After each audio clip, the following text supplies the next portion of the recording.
Welcome to the medicalmarijuanabootcamp.com. I am Chubbs. I am Tank. And today we are enunciating. Riddlebox Boy says, what's up with Santa Ana government trying to close the legal medical marijuana dispensaries in Santa Ana? Or what's up with the Santa Ana government? What have you heard about it? It would be sad for them to close because they have some pretty good meds. Unfortunately, I have heard about it. What's happening? What have you heard? From what I've heard, I don't own a collective in Santa Ana, but I know people who do. People that opened up collectives in Santa Ana, opened collectives without business licenses that say Medical Marijuana Collective.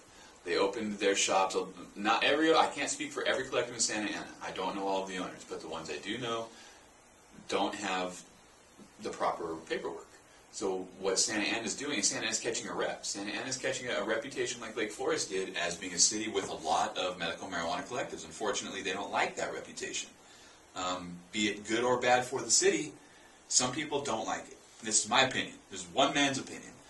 So what's happening is they're using the legal ability to come after them. They send out a cease and desist order to the collectives saying basically, your business license says one thing, you're operating as a medical marijuana collective.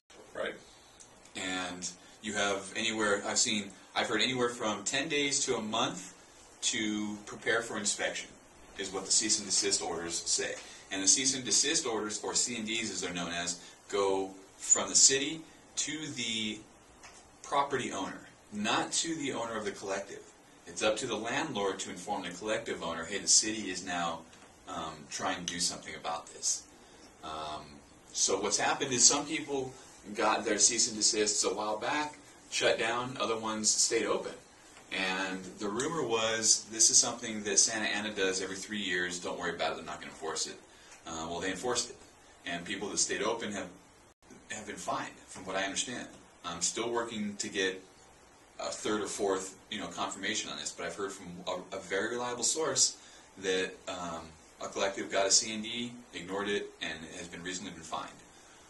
I don't know what the next step is. If they pay the fine, can they continue to operate? Probably not. I mean, what's the point in sending out a fine then? You pay us the fine and still close? Well, I mean, there's like steps that the legal system. Yeah, you should have closed, so now pay your fine. And then we might, right.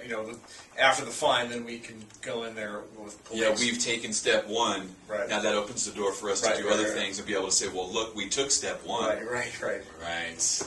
Right, covering their ass. So, unfortunately, yeah, there are things going on in Santa Ana right now. Call your local Santa Ana City Council person, because they're the people that are putting the pressure on the landlords, and tell them that you support medical marijuana, you like the fact that there's dispensaries local to you. In Santa Ana. And tell them to stop issuing these as soon as possible. And this is not just for Santa Ana. I mean, really, anyone can do this for their city.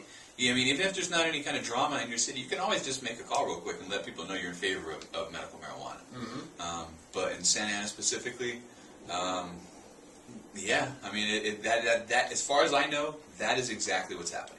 If anyone knows different, please let us know.